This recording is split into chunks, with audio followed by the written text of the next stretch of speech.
Fans are singing along with Bryson Stock's walk-up music. Out at home plate, what a play by Hoffman! He got him, and the ball game and the series are over. Home run for Kyle Clobber. And the Phillies have the National League Championship. Welcome back, Chasers. It's been a little bit since our last traditional episode, but we are back with a new edition full of the Quit Chasin Podcast. We learned a lot through our live 999 challenge, and with this being our 20th episode, we figured it's time to tighten some things up. But before we get into that, we promise we will always be a little cheeky, a little irreverent, and always unqualified. I'm Alex Kruger. That's Danny Gerb. Danny, how you feeling, buddy? I'm doing all right. How about you, Alex? It's been a while. Good to see you. It's been a minute or two. Good to see you as well. Is this the first time we have spoken in a non-textual based message since you left my house after the 999? Not quite. We had that state of the pod call. But that was while you were driving back to Philly that day anyways. I think. Was it that day? I'm 90% I thought it was a couple sure. days later. Nah, man, because I went on like a massive walk with the dog just to like work off the dogs and everything. And I remember being on the phone for that. So that was that day. Okay. All right. Sure. Well, then, yes. Yeah. And, guess what, listeners? Got news about that state of the pod call. But we're not getting into that quite yet. No. We gotta tease it. We gotta pull that out a little bit. Instead, what do you say we talk about that 999 challenge, Danny? Now, to our fans out there, our listeners, you can get our 999 challenge, the audio version, on Spotify, Apple Podcasts, wherever you find our podcast, and the video version, part 1 is up on YouTube, and part 2 will be dropping next Tuesday on YouTube. So check that out. Danny, I loved your edit. I thought it was fantastic. Thank you. I loved Arthur Beetlebum. Arthur Deedle. Thank you. I was close. It was sure a was. little corny, but I wasn't expecting anything less. I told you I had a vision and I was going to see it through, and I have no regrets whatsoever. I'm glad you don't. I don't either. I wanted to stay out of your lane, and you know what? You brought us Arthur Beetlebum. That's cool. I'll allow it. Special thanks to all of our live guests that showed up. Special thanks to Fish, Maddie P, Chris Ferry. Thank you guys. To quote Connor O'Neill from Hardball, the most important thing in life is showing up. And I'm blown away by your ability to show up. That was exactly for you, Maddie P. And I hope you appreciate that. But yeah, thanks, guys. You really saved our ass, and we really appreciate it. And we had a blast with you. We did. If we're going to enjoy a terrible game in which we lose embarrassingly, it's enjoyable to spend it with friends and at least have a laugh with them. So, absolutely, Danny, what do you remember most about the morning after the 999 challenge? A couple of things. Your house is hot, man. Dude, my house does get hot. So it's a 100 and whatever year old house, So did you have the air on? Did you? I did, but like whatever setting that you had it on, it would kick off at a certain time. Oh, energy saver. Yep. Yeah. Yep. So in the interim of it going back on again, I would wake up and be a sweaty mess and be like, what is going on here? So I was a little hungover, a little bubble gutty, a little sweaty, a little Sure. I don't know, man. I was a little melancholy. A little walk of shame, if you will, a little car. Like, hey, everyone, thanks for everyone who's tuned in or listened to it subsequently. And we learned a lot, right, Alex? We learned a ton. I am blown away by how open my eyes became after doing that. That was a massive undertaking that I absolutely took for granted the undertaking that we were throwing on there. I thought, it's just a little live show. No, there was a lot of production that I definitely left on the table, like pre-production opportunities. So yeah, learned a lot on that one for sure. Yeah. And the game did us no favors. And, we had some other stuff planned like graphics. So we were underwater both on the challenge via, for sure. Excuse me, the dogs and the beers. Yes. We were underwater the entire time with that. And even with some of our like production bits but we learned, and I think it's safe to say we're going to try it again. Oh, for sure. We're going to do another live episode. I do not believe it's going to be a 999 challenge. And We may be in the same room. We may not be. It might be, who knows, maybe alive during a knock on wood at this freaking point, a playoff game. I don't know. So we'll see. We'll see what that opportunity looks like. But yeah, I think we learned a lot, and I am not conceding defeat. I want to do that again. I want to show that we're better than that. Yeah, I'm with you. I agree. And again, thanks to everyone who watched. Why? How were you feeling? I felt a little despondent. I think maybe that was just the absolute heartbreak of how the game turned out, and the fact that, the initial vision that we had for the 999 challenge and the product that we were able to put out there for whatever reason was not necessarily in line with one another, and that left me a little verklempt. Just kind of feeling a way about that. So I knew that I took a step back and kind of reevaluated what my role is, what I want this to be, what I want my positioning, my messaging to be in this. And the thing that, all right, so you want to know what I find to be fascinating that I don't understand? We do this show every week, pre-recorded, but in one take. We do not stop and go back. We don't cut anything out. We do one solid take. If anything, we're taking out like little technical glitches or what have you. For some odd reason, when it is a live show, I feel like my performance and my ability to produce enjoyable content diminishes by an easy 70%. I feel like I am the worst showman at this point when live, and that's something I do want to improve on. That's something I want to get better at. Yeah, I hear you. I mean, yeah, I hear you. But maybe a little more pre-planning, a little more pre-production, and that was our fault. But like I said, we learned and we had fun, and we hope that you did as well. So, but hey, it is what it is, and we're gonna come back stronger. Yes, we are. Yes, we absolutely are. But that's enough about the 999 challenge. Yeah. We know what you're here for. We beat it to death at this point. We sure did. So let's talk about the weeks that were by series. It's been about 2 weeks, so we're just going to go over this by series. First, we're going to start with that beloved or behated poop series. Pittsburgh won that series 2-1. We lost our game, and after our 999 challenge, available. I don't know. I hate the Pirates. They're the worst. We won the game after our 99 challenge, so there was no sweep. So there you go, Poopo. Keep your broom at home. But it didn't feel good. They took us keep out. Your broom at home. Oh, dude, I am I'm so ashamed because my older brother Tim, forgive the language, but he always said, "Talk shit, get split." And I have taken that to heart most of my life. And what did I do after that LA Dodgers series? But I grabbed the broom like a cocky, arrogant little jerk. And I angered the baseball gods, and here we are. We are now horrific, but whatever. Yeah. On to the next one. I'm just saying, if you're gonna blast Matty P for it. No, that's 100%. Yep, I appreciate you pointing out my foibles. Next up, we had the Poot series. So Philadelphia versus the Minnesota Twin Cities, the Poot series. Minnesota took that one 2-1. Ranger got rocked before landing on the DL. You remember back when he was a Cy Young candidate? That was cool.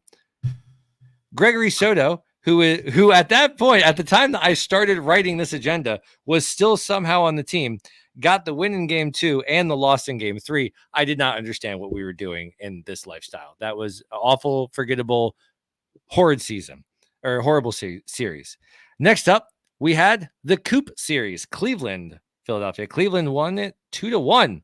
I chose Deadpool over game 1 of this series. I actually watched game 2 with the family, and I got to enjoy the best game since the All-Star break as Tyler Phillips did his thing and blanked the Cleveland Rocks 8-0. But then came Sunday, and Danny's cheering wasn't enough to prevent Jose Alvarado from continuing his Greg Soto impression. Oh, and hey, we got a 9-hole hitter, and all we had to give up was Pache and Dominguez. We also got a closer from the Angels who will be well rested because it's not like we have any 9th inning leads to protect anytime soon. And knowing our brain trust, we'd probably just put Soto in anyways. Again, I wrote this before the last couple of days. That's fantastic to me. After that, we have the Nope series. New York Yankees, Philadelphia Phillies. New York swept us, folks, 3-0. Game 1, we got routed. Game 2 lasted 12 innings just so we could watch them lose 3 times.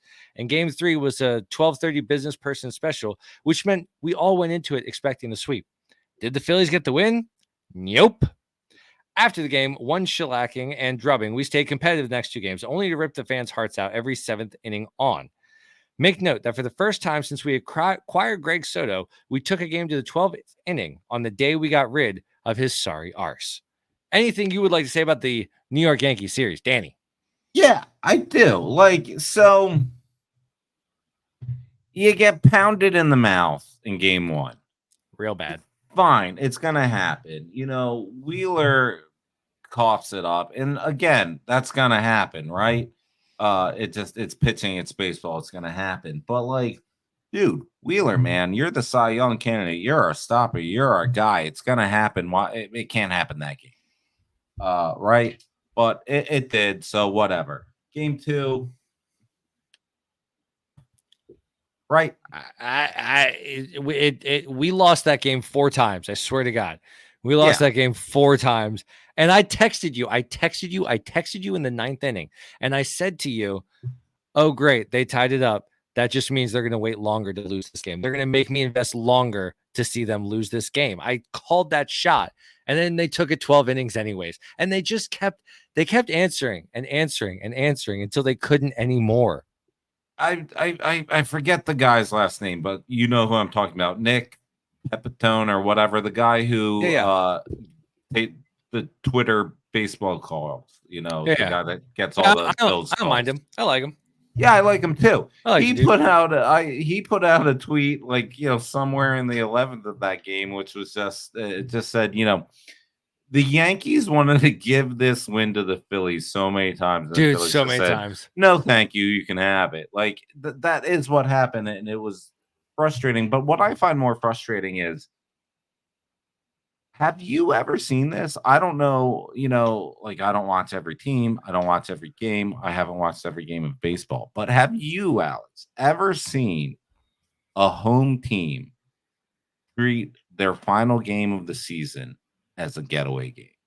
Have you seen that? Have you ever seen that? Okay.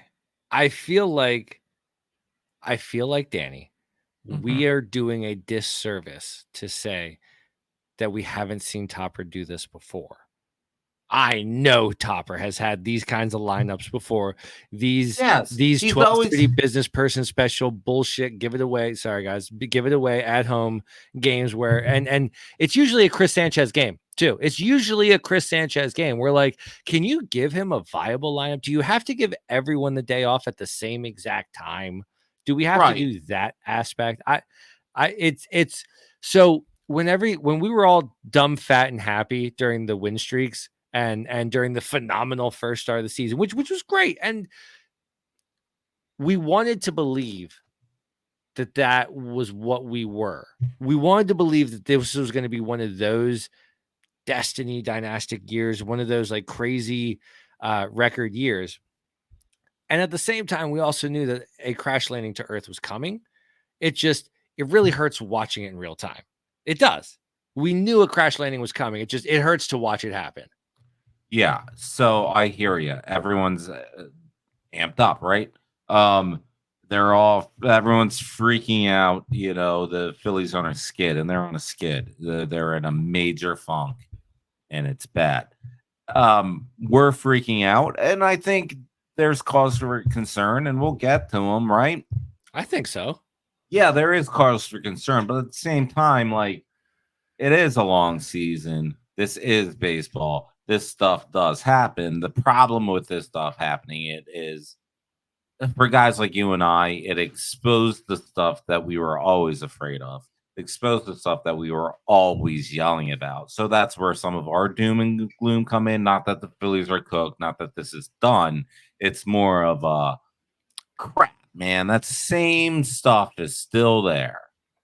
I think of it as, dang it, like we went so long with at least having something to hold on to. For me, that's something to hold on to was that we hadn't gotten swept. And we want to believe that we can hang and that we can feel confident come the postseason and that we can produce when it matters most and that we're not going to pull another Arizona Diamondbacks. And we're mortal. Man, like we're Achilles without the protection of the heel. Like we are fallible, and that's okay. We knew we were. But it's just, it does suck to feel it and to see it live and to experience the oh God, like they're not superhuman. They are fallible, man. Anyone can take them down if they get hot and we get cold. Anyone. Right, of course. And that, again, it's baseball. That's always a possibility. But it's the stuff of Dombrowski last year at the end of the NLCS, talking about when the bats go cold, how long is it going to take them to go? Or when they get into these times. That quote has haunted you since then. Yes, that quote has infuriated you so hard since then, because why wasn't that the focus before? Right, exactly. That's how I feel about it. This team isn't just told to hit home runs, but also we need to take a look at the approach and get that changed faster. Well, here's the thing. This is what happens. They're in a skid. It's a 4 or 5 series skid at this point. I think 5. I believe yes, 5. So do I. Where the bats go cold and they don't heat them up. The approach is dreadful. It's worse than 6 and 7 in the NLCS. They're back to that first pitch, whatever. The first pitch pop up, the first pitch grounder double play. The end the game harp. They're back to this first pitch nonsense. Back to this no approach. Back to the boomer bust. If it's not a home run to. Hell, man, even if it is the home run, you get Schwarber hitting 2 a game and it's still not enough. Like, it's everything they said they were going to work on. It's everything that's killed them. It's back. They didn't learn anything. This is a 5-series skid. It's July now, August. Fine. I'd rather have it now than October. That being said, that whole how fast do we correct it? Well, if it takes you 5 series, y'all are long booted from the postseason at this point. All right. So this is a perfect time to segue into the next part on the agenda, because a lot of what you are talking about can be whisked away if we consider it as pre-trade deadline, because the team that comes out tomorrow, August 2nd, happy birthday, Tim Kruger, the team that comes out onto the field tomorrow is completely different than the team that got us here at this point. I mean, you got Austin to it in name. We'll see about talent. I texted you about this the other day, and I don't understand it. Maybe when we bring in closers, we should stop turning them into platoon guys and let them be closers, because maybe we're ruining these closers and turning them into platoon guys. So I don't care. Let Charlie Sheen close the games, okay? I want Wild Thing on the mound in the 9th. And you damn right, he will be Charlie Sheen until he breaks my heart. And he will be Wild Thing. Just putting that into the ethos now. That's happening until he breaks my heart. But I am going to hold out hope, because as of right now, Dombrowski got rid of guys I couldn't stand and didn't really want to watch anymore and brought in new guys. So worst case scenarios, I hate them just as much as the guys we just got rid of. Danny, go ahead. No, I think you're right. I think that's the point. I mean, you saw Dombrowski's quote about Soto. It's not that we were displeased with him. It's just, the way we use our bullpen. He was never going to be comfortable. Him and every other reliever. Give him a damn defined role. That's what they want. That's what everyone wants. That's what everyone in every corporation in America wants. I want to know my defined role, my defined deliverables. I want to be able to work on that on a consistent basis so that I can produce for you. So define that for me and I will execute. Why don't we do that with our bullpen? I don't know. And then you have the head honcho of the club saying that, like, yeah, the way we use it will never be comfortable. Should point to me a reliever that would be. I don't know. Here's the thing. If it wasn't like the Kimbrel stuff in like games 4 and 5, maybe we're not yelling and screaming about like, oh, this 5-game skid, they didn't correct it fast enough. They're out of the playoffs. You don't watch the bats go cold in 6 and 7. I hear you. I do. I hear you absolutely. And Kimbrel's fascinating. And the fact that the Orioles now have the Philadelphia Phillies bullpen, the cast-off Phillies bullpen, the Island of Misfit Phil's bullpen is for Baltimore. They have a very fascinating roster construction thing going on here. And I don't get it, but mazel tov. If by some grace of God, say it, we meet them in the final series of the season, and those jabronis kill us, I don't know what the next day is going to look like. It's gonna look like album swap.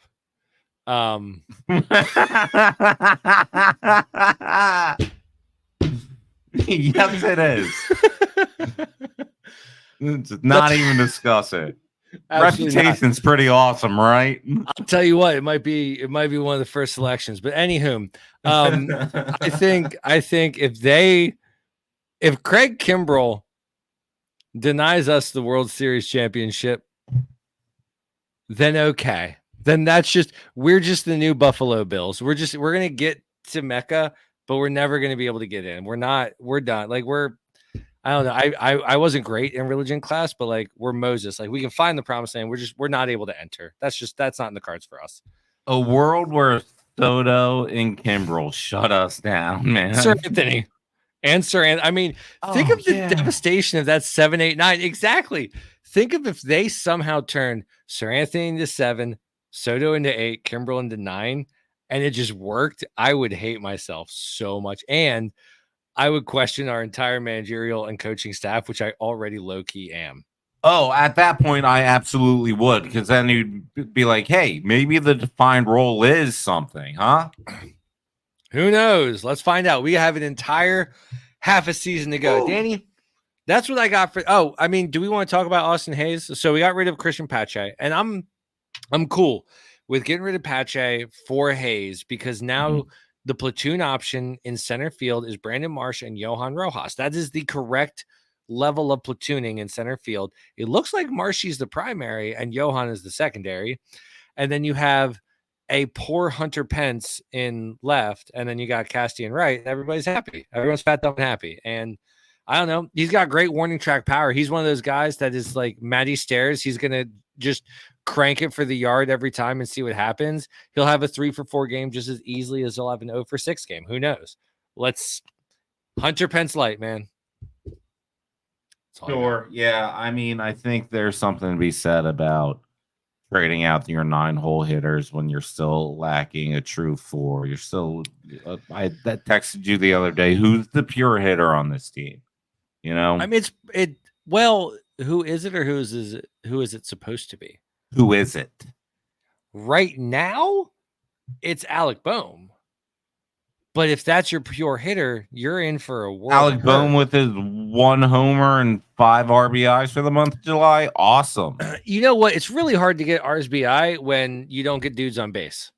Like, it's real hard to get RSBI when Turner and Harper are going 0 for infinity. Okay, that's a fair point, too. But, I mean, I think we're proving each other's points. We are. We're proving that we're allowed to be frustrated with what we've seen on the field, and we're allowed to be worried about what it means for the rest of August, September, October, November, who knows?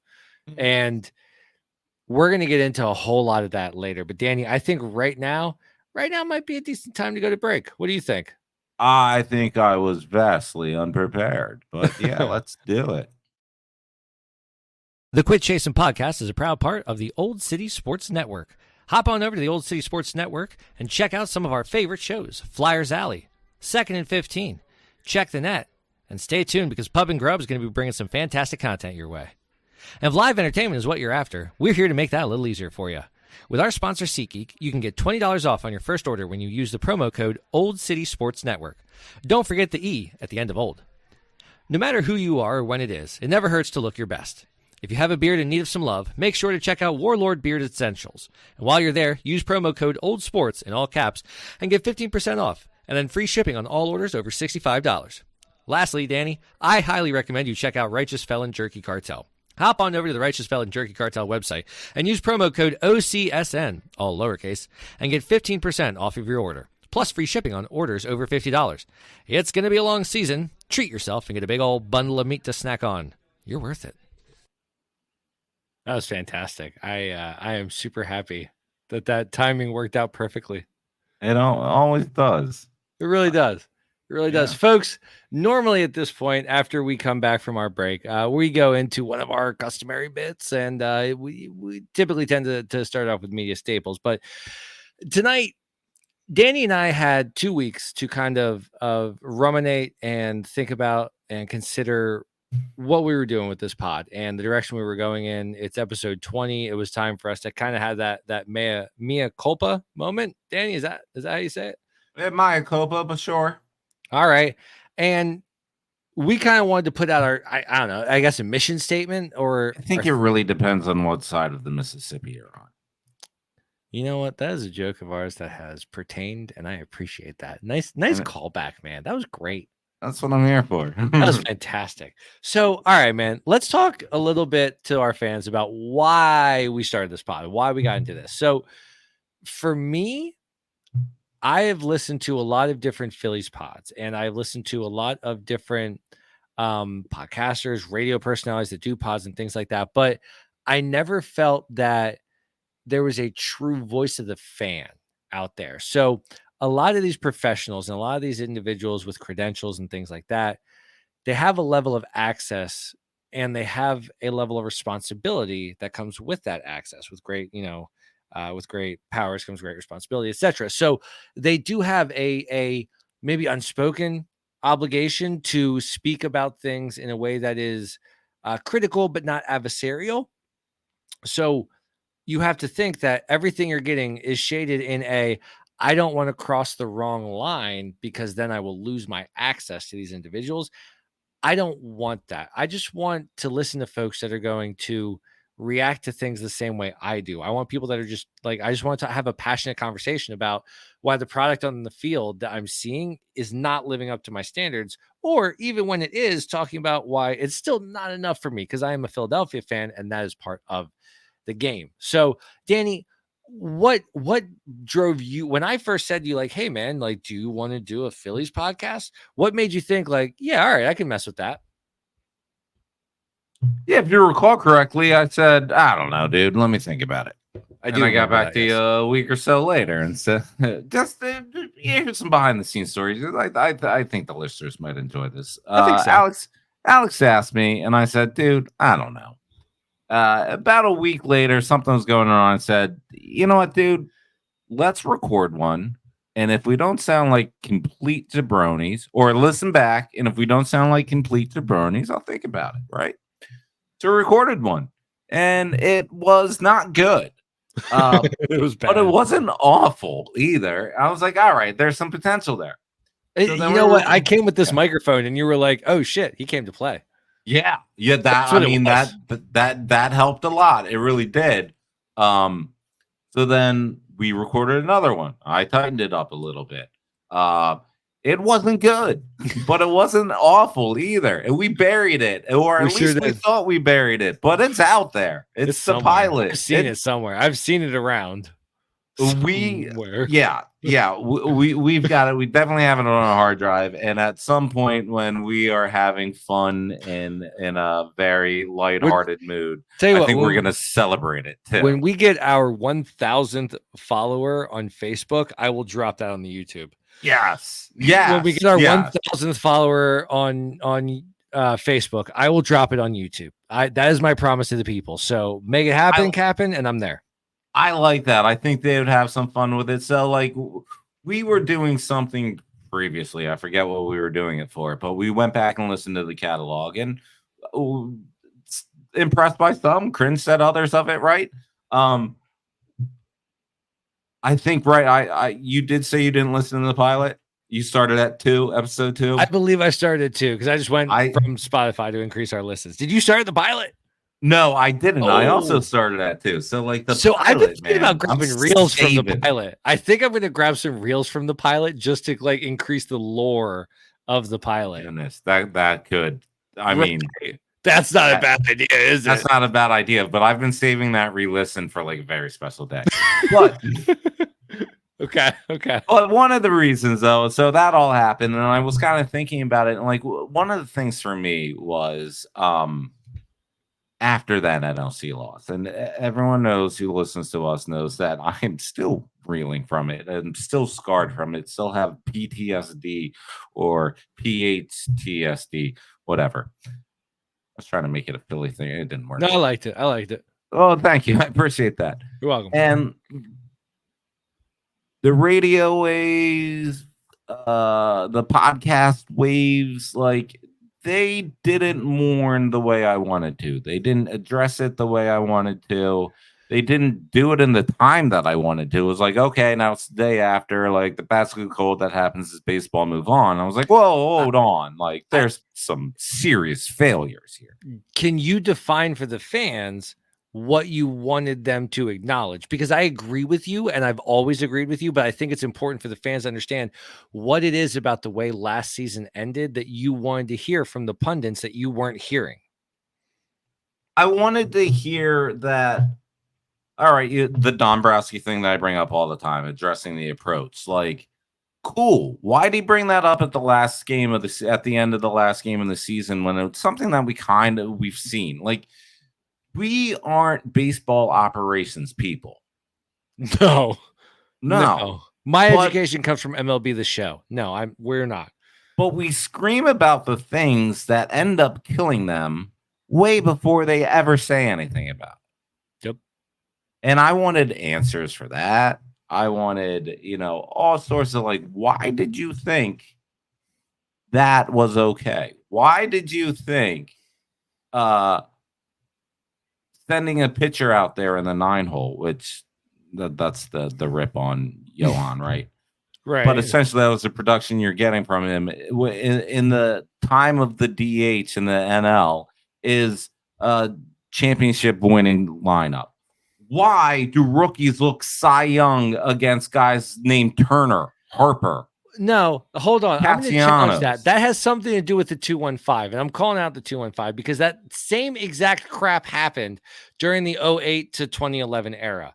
Rookies would come in and flummox our hitters. It was the craziest kryptonite for our all-powered lineup every single time since I have been a Phillies fan. Since, all right, I admit 2007, I came in at a great time.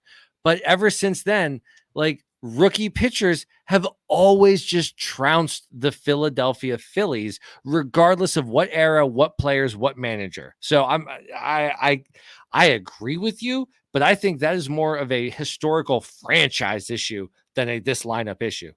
Sure, whatever. It was recent now. It's recent. It's still an issue, though. Yeah, I hear you. What I wanted was someone to take a microphone and rally the masses where we're making cardboard signs and marching down to CBP and demanding answers. And there was nobody championing that.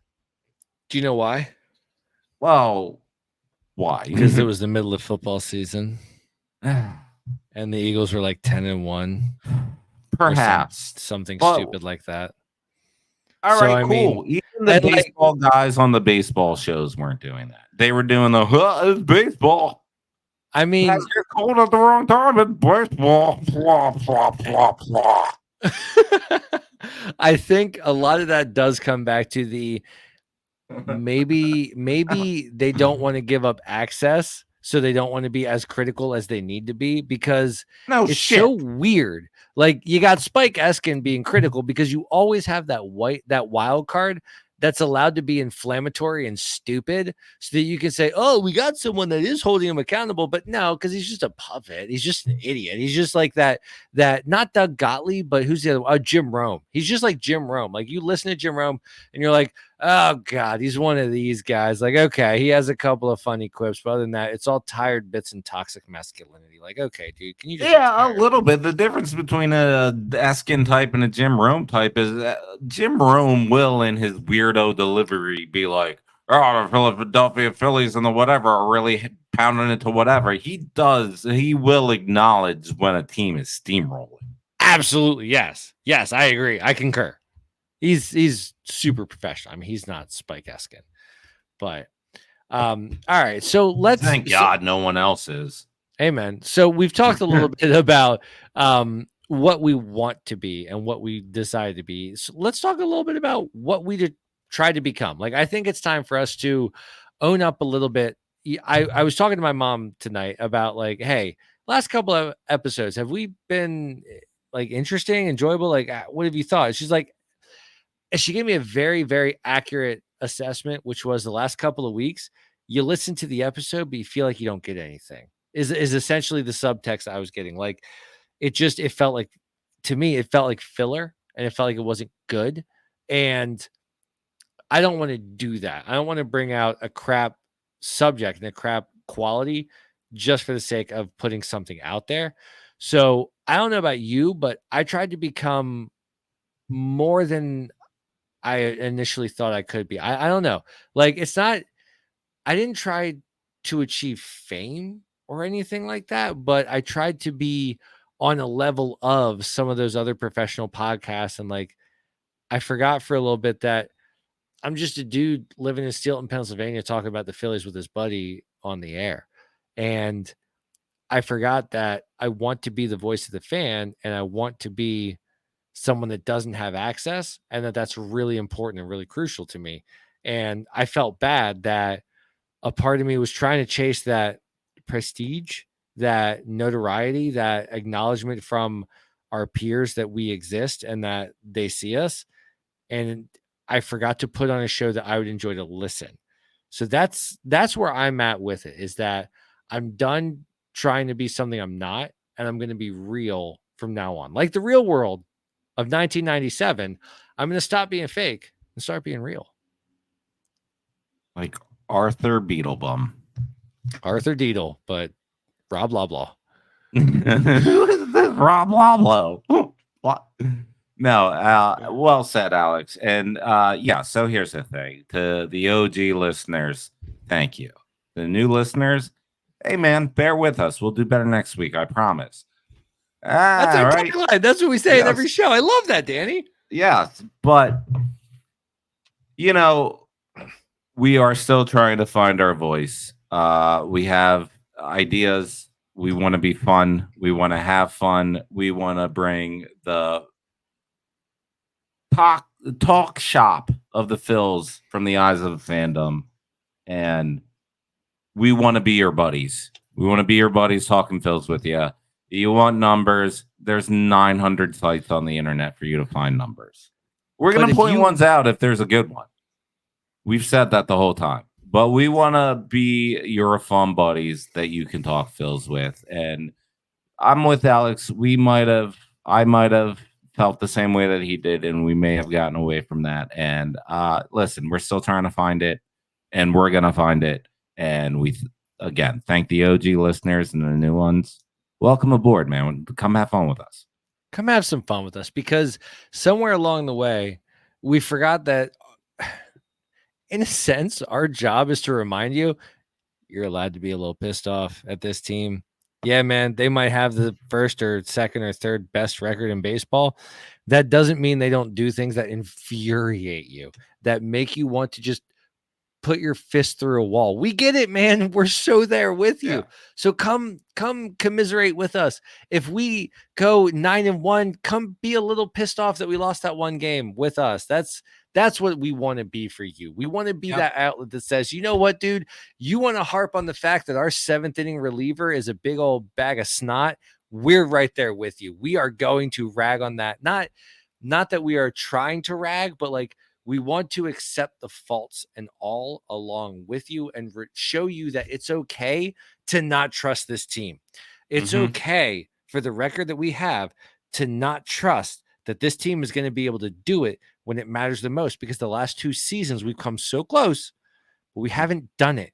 And we've seen this formula before. And Danny, I can't believe I'm going to this, but the year was 2011. We had one of the best regular season records. We lost in the division series. Okay. 2010, we lost in the championship series. 2009, we lost in the World Series. There is a trajectory that we are following here that I don't love. So let's see what happens. Let's see if we can break the mold, but we're going to be here with you guys every step of the way. We are. And we absolutely are. Everyone is aware of the pattern, Alex. Please don't remind us of it. And like, here's the other thing. If you are fortunate to hear the pilot or find the pilot, I think, and this is something I remember from it, we said, hey, we're the fan. We are going to yell, they're all bums when they're all bums. And we're going to yell, they're going to win the World Series when we feel like they're going to win the World Series. And we're not going to let our bettors or people that think they're smarter than you tell us to calm down, because That's not who we are. That's not what we are. We got away from it. And right now they're bums. And if you couldn't tell from the first half of the show, Alex and I were a little cranky. But hey, man, we're having this heart to heart with you, and we're gonna have some fun. And right now they're all bums, and you should be allowed to say it.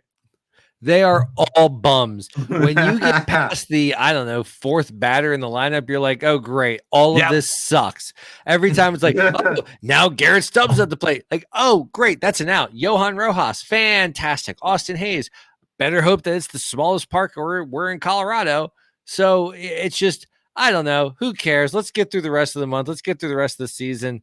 Absolutely. Let's see. I don't know. I've been begging for them to give up leeway and let the Dodgers have the bye. So it was going to always hurt to get there. And this is just part of that. So maybe that's what this is.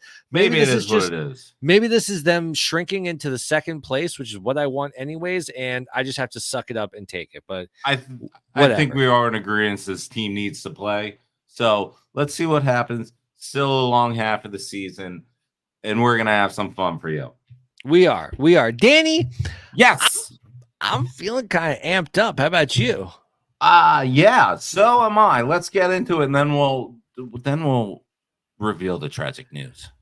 Absolutely. Oh, shoot. Yeah, no, I did forget to put that on the agenda. That's fine. Yeah. So here's the deal, folks. We have some bad news. We do. It came across suddenly, but everything is peaceful. In our efforts to strengthen what we bring to you. Stuff like that. I love it. No, it was fantastic. In our efforts to strengthen what we bring to you and to always keep a smooth, sanded product out there for our fans, we are eliminating a long-standing bit, a bit that has served us since day one in various forms and various names. We are officially retiring the media stables. We are. That was a big awe that I heard. That's what that pause was. I don't know if you heard that. You know what? It was like, aw. It was. There was sadness afloat. But here's the deal, guys. It got a gold watch. We gave it a gold watch on the way out. We said thank you for your service. It's better than speed. You know, it was more than 2 days from retirement. It lived until it turned in its papers. Okay. Jeff Daniels, hello. Yeah. But here's the deal. We want to just be us. And we're going to cite the media credentialed individuals that we get our information from. I didn't this week because I haven't really read or listened to anything. I haven't listened to High Hopes. I haven't listened to Crossing Broad. I haven't listened to Jack. I listened to the rewatchables because I don't want to think about Phillies baseball. So when it exists, we'll cite it. But other than that, we're going to debut a new segment. I don't think tonight. I don't think we're ready for it tonight. No. Also, we had some hard truths to tell our audience tonight. We did. This was not for that. But I imagine the next episode that we do, we will have a new segment to introduce. But that's neither here nor there. Danny, let's talk a little bit about what's got us amped up. So we really alluded to this a few seconds ago with I love that you are geeking out right now. It's only because I was like, crap, I didn't have the backdrop ready. So I was like, it was great, dude. The timing was phenomenal. Dude, yeah. Kill the time. You crushed it, man. Don't be so hard on yourself. Ridiculous. All right. Here's what's got me amped up, folks.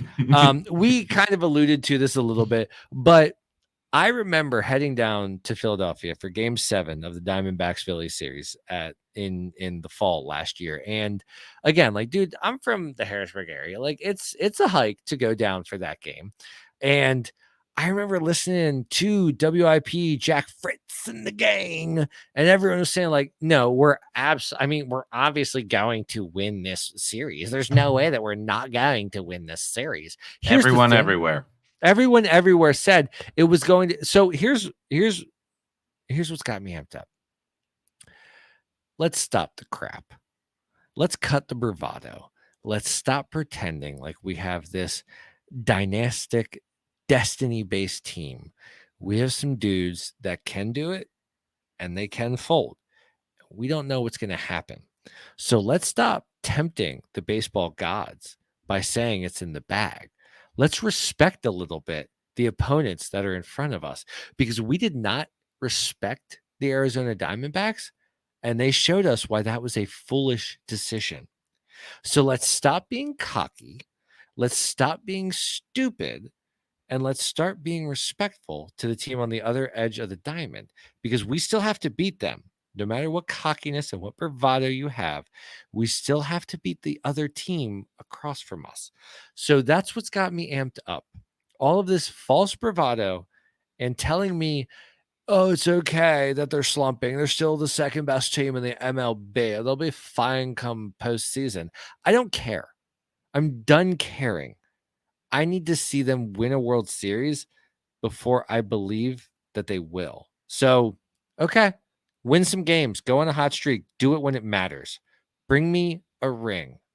That's what's got me amped up. Danny, how about you? I feel you should have went second, because that was just beautiful. I agree with you. Everyone should have. Maybe we'll just replay it in the credits over and over again.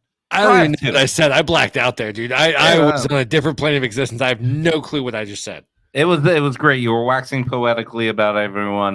Calm down. We haven't won crap yet. That's what I heard. Stand by it. Go ahead, buddy. It's been a while. I have two. And so one of the things, like, I owe you an apology, buddy. I'm passionate about this thing. I know you are. That's why I owe you an apology, because it was one of your amped ups early into the season. And I think I flippantly or dismissively was just like, dude, why do you care? Like, yep. That sounds like you. That sounds like you. Sure, like, sure. Buy some crappy beach towels somewhere else. You know what I mean? Like, why are you driving to a Phillies game to get this thing? That being said, I went on Sunday on the Schwarber beach towel day. And let me tell you something about those beach towels. They are hot, man. They are awesome. Dope. Damn it. I have 2 kids. I could have had 2 beach towels. They are insanely cool. It's the Schwarbaum graphic that you see on the screen after he hits a homer with the Phillies dugout there, or no, the away team's dugout, and the Fanatic laying across it. Like, it is just the chef kiss of a towel. Not like kids wanted them. Every adult in that stadium wanted one. They had boxes left over. And of course, you know how it is. You get whatever. Hey, what do you do with those extra? And they have to, you can't have them. We can't give them out. You know what I mean? Like, you get that. They have boxes left over. Kim, out of curiosity, at some point went up to one of the, ushers or gate people and was just like, what do you guys do with the leftover stuff?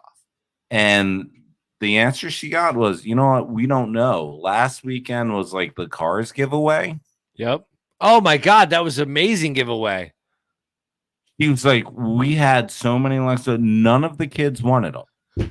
Like, the parents wanted them.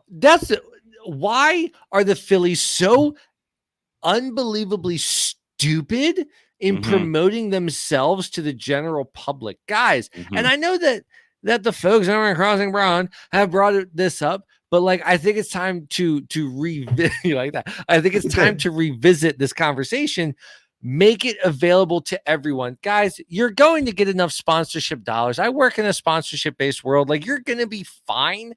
Let it available to everyone. Let all of us have the opportunity to get this tchotchke, because Danny, as you texted me, my God, those tchotchkes. I'm not getting there yet. I'm not done. I don't want to steal your thunder. I'm sorry. So there's a couple more points. Layers. That's layers. Yes, it is layers. Because on the surface of it, when you said it weeks ago about it, I was like, dude, it's a tchotchke. It's a giveaway tchotchke. Get out of here with this. Well, I'm a layers guy. Call me Mr. Onion. So, or Shrek. Yeah, whatever. Oh yeah, that is a Shrek thing, isn't it? I've seen that. I've seen Shrek. Well, that's one cinematic universe. I saw one of them. Oh my God. Okay. I saw the first one and it was very enjoyable. Outstanding. It was great. So no, here's the other layer to it. So it was a hot day. It was day game Sunday. Kim and I, we were feeling bougie. We bought, 100 level section seats. So we're, okay, dude. Okay, Danny. Yeah. Row 11. Yeah. I'm 420 guy, but go ahead, buddy. Yeah. Row 11, 114 was great. I was right behind Harper. That picture of Harper I sent you, I didn't zoom in, man. I didn't zoom in. I didn't get the picture. Oh, I sent you a picture of Harper. I didn't get it, buddy. Oh, that stinks. Okay. I would have told you how amazing and beautiful it was. Yeah, sure. With the picture you didn't get, no Zoom picture. I need you to post that on the Facebook Quit Chasin post so that I can see it, but so that we can also drive content. Yeah, sure. So it's hot. We're baking. Sure, dude. For that, the day we got this Father's Day, like 97 and 114, dude. That's no coverage. You're in the sun. None. Yeah, that's we were in the sun. Sunlight. Yep, like 145, just dying of death. Kim's feeling it, and I'm not throwing her under the bus. I was feeling it too, and she was like, "Hey," I was like, "All right, let's get to the end of the third." And we'll pop up and maybe we can find one of those standing room spots, under the cover and like hang out. That ended up being what we were doing after we like took a walk around the store to get into the air conditioner for a little bit. That was the plan. So while walking around, finding a spot with shade that we could still have a decent view of the game, just taking in the crowd, there was a couple things I noticed. One, talk to me. The percentage of children to adults there, 20-80. So 20% adults, 80% children? No, or the other way around. 20% children, 80% adults. Yeah, for the most part, it was groups of adults because groups of adults like baseball games. That's who goes to baseball games. That's who has the patience and the mental income. And the disposable income to sit there for 2.5 hours and watch a baseball game. It's adults. So how about we reward them, right? The other thing I noticed must be season ticket holders, package holders, people who go to a lot of games. I don't know what, but the giveaway Castellanos basketball jersey. Gorge. Do you know how many adults walking around pushing strollers had that on? Outstanding. Yeah. You know what? No, man. You know what? Good for them. Good for them. Good for the fan. Right. I hear you. But this is at the same time that Kim and I are pining for one of these cherry towels, right? We're pining for one of these cherry towels. You almost got kidnapped a kid for like 25 seconds. And I am pointing out in the dozens of adults wearing a kid giveaway. So also was sizable on them as well. So they're making them for sure, right? Obviously. Why? Now the coup de grace. Here is the coup de grace. Coup de grace. Coup de grace. There you go. Spell it. You're welcome, Mom. No, my mom's took French classes, so I would think, be upset if I did not correct that into. No, I appreciate it. So Finn Balor what was Finn Balor's finishing move? Who's Finn Balor? Prince Devitt. He was a wrestler. He's a wrestler. Oh, if he's not Stone Cold or Owen Hart, I got nothing. Coop something, and it was he's a Frenchman, I believe. Coup something. I mean, you know what? I might have. Let me take the majority of my class from the WWF. Okay. Let me take my notes on culture from Vince McMahon.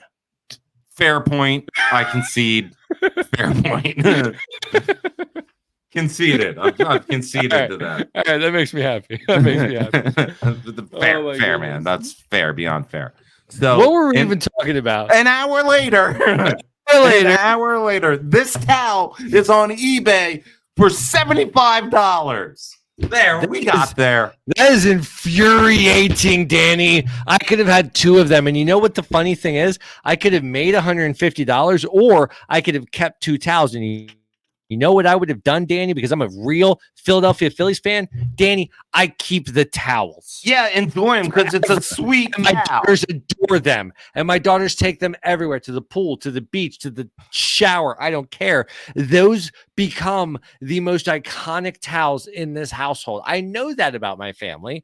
And that frustrates me because if Kara and I would have gone and we would have gotten 4 towels, the epicness of us rolling up deep, 4 deep to Aunt Pammy's and going swimming with our Schwarbombs a days, like, please. And it's not like they didn't have the towels left over. That's what frustrates me about these is they have them left over. So just give them to Boxes everybody. and boxes sitting there. Just give them to everybody, you idiot. Like we praise John Middleton all the time for being Mr. Give me back my trophy. It's been a few years. It's not your trophy, but we did a lot of voices today. We did a lot of voices. So I've been listening to a lot of rewatchables, and there was a long Robin Williams streak. So yeah, voices are a part of it. But anyways, John Middleton with his whole "give me back my trophy" accent and all that, John. But you can't spend the money on all of the fans. You know you're gonna get my money anyways, man. Like, can you just help me out? Can you just give me a towel? Like you're gonna get my money for the ticket anyways. So just let me have something that sticks with me for 20 years, so that in the lean years, when I got guys like Wilson Valdez and Vince Velasquez starting, I stick with you and I stay with you. Just give me a damn towel, man. You get it now, and I appreciate that. Yeah, I finally got it. I got it. I'm on board. I'm with you. I understand everything you said. I owe you an apology, and I'm on board. I said I had to, so I'll just keep this one real brief because I kind of went real long with that one. I didn't expect it, but I loved it. So go ahead. No, live your life, Daniel. Yeah. So no, we're not going to give Bryce Harper a standing ovation. I'm done. I hate the Trey Turner ovation more now than I did then, and I didn't like it then. Why do you hate it more now? So if you just listen to any caller, go to any comment section at this point in the season, the way everyone just suggests, give him a standing O. Let's do the standing O thing for this guy. We would have given every Philly and past Philly a standing ovation 7 times over at this point. That was the problem with it the first time, and it's just a snowball that is out of control, and I hate it more now than I did then. And also, where you at now, Turner? Where you at, bud? So I think Turner, I am not backpedaling on Turner, because here's the thing. If Harper's going to do the same stuff, I'm not going to hold Turner more accountable than I'm going to hold Harper. Harper wants to be Mr. Everything. He wants to be the guy. He wants to be the face of MLB. Well, guess what, Bryce Harper? I'm a Miami Dolphins fan. We had Dan Marino for a really long time. Arguably one of the best quarterbacks, but guess what? He's going to get forgotten. He's going to get swallowed up in the annals of time because he never won anything. Guess what, Bryce? As of right now, neither of you. And I love you. And you're the guy to do this for us. So do it. Stop pressing. I don't need a home run every time you get up to the plate. Put the ball in play. That's what an MVP does. That is what a captain does. That is what a leader does. I appreciate the home runs. Don't get me wrong. I appreciate Bedlam at the bank. But I need you to put the ball in play and get on base and do that Bryce Harper thing from there. And that is what's going to propel us to a championship. Lead by example. If you don't press, they won't press, except for Casty. He's going to do whatever the hell he wants because he's Casty. And that's all I got. That's what's got me amped up on that note, Danny. I absolutely love it. You're really letting me pontificate tonight, man. You're humming and I'm vibing with you. You're humming in my ears. I like it. I like this, Alex. I love it. And that brings us to. Oh, love it or hate it. Absolutely. Oh my God, Danny. We talked about the fact that we need some more evergreen stuff. So, Danny, honestly, no lead up. Without further ado, love it or hate it, the poop series. How many times I edited that out? Dude, I didn't edit it out once. We probably said it 19 times. Yeah, we absolutely did. To whatever fan counts how many times we say the term poop series in our live show. We'll send you a t-shirt. Video, we will send you an unopened pack of 1995 baseball cards. Danny, we are not in the t-shirt territory yet. We are not there yet. We'll get there, but not yet. I would have made them a one-off. I know you would have. But little marker. Not the poop series. Danny, I spoke earlier to this evening about the fact that Kara and I went to go. I didn't even mention Kara. I'm sorry, baby. But the Kara and I went to go see Deadpool and Wolverine, Deadpool 3, etc. And I know that you are someone who is too cool for stuff that is popular. Like that's right. Okay. So I want to know, and I want to talk about it too, but love it or hate it, the concept of the Marvel Cinematic Universe. Danny, do you love it or do you hate the concept of the Marvel Cinematic Universe? No, I get the concept. It's great, right? You have a built-in fan base already. Sure. But Marvel and DC, for that matter, these things have been around forever. They're part of people's culture, not mine, but people's.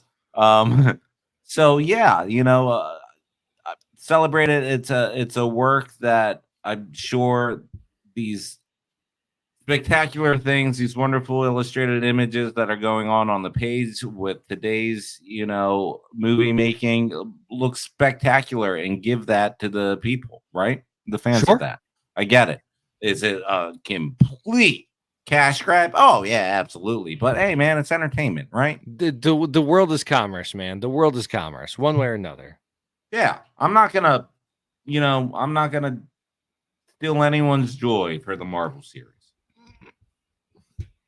So, how many Marvel movies would you say you've seen? The first Guardians of the Galaxy. Okay. You didn't see the first Robert Downey Jr. Iron Man? I did not.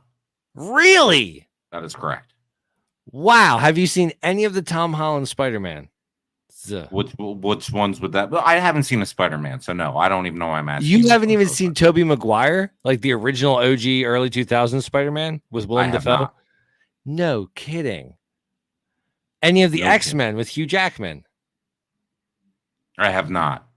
Why not? What happened to you that made you completely uninterested in an entire subgenre of storytelling? That okay, forget Marvel, Batman. Yeah, I love Kilmer. I love the Batmans up until like the Mr. Freeze Batman. Everyone hated that one. That's fine. I love the Dark Knight series a little more than a lot of people do. Like, I think they are phenomenal. I think one of those movies is one of the top 5 movies of all time. Yes. Yeah, I love that. That storytelling, that real world brand of Gotham, not the cartoon one, but like the psychotic, dirty one. Okay.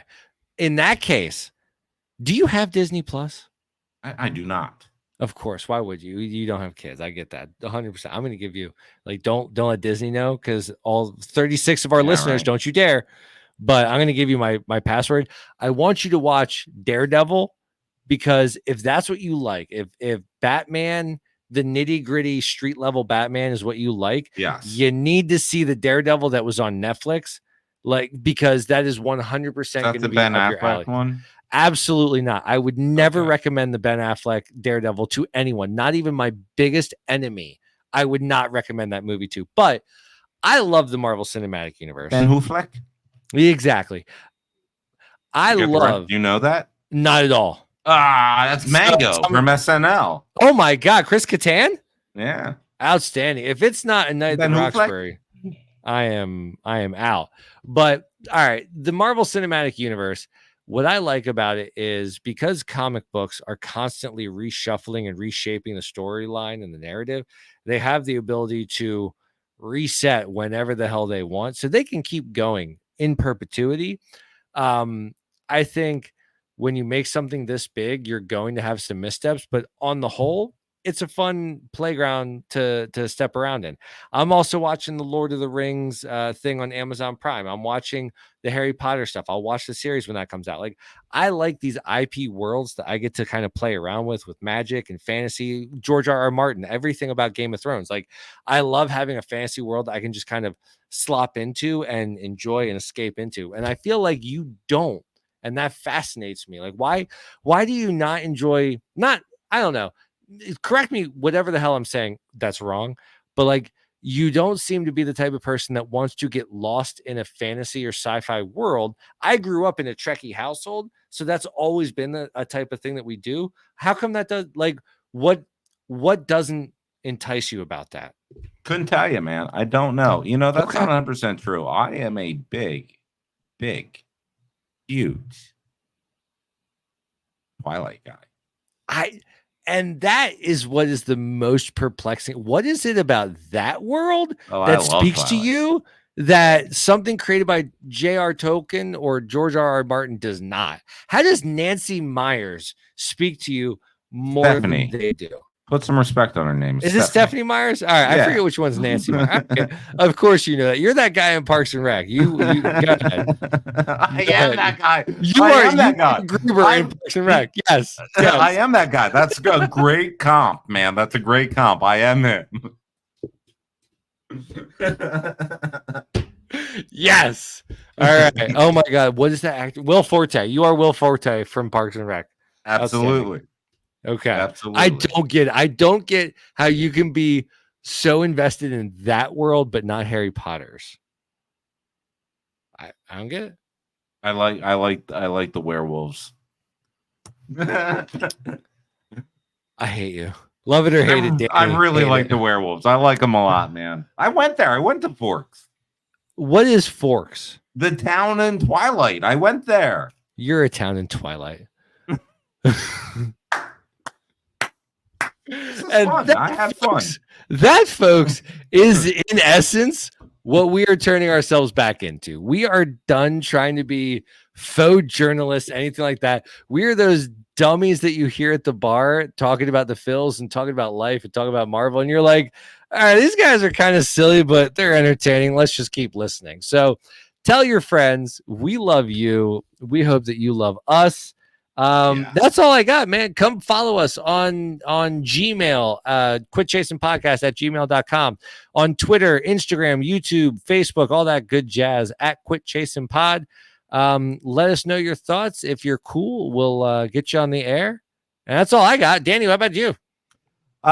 Just again, how many times we say you love it or hate it, the poop series on the live 999. Alex will send you a card of 94 tops? 1994 tops or 89. I don't know. Whatever. I'm going to send you an unopened tops card pack from the 80s or 90s. Something like that. I don't know. So start counting. It's going to be fun. Hey, everyone. Thanks for listening. We'll do better next week. I promise. Everyone knows an ant can't move a rubber tree plant.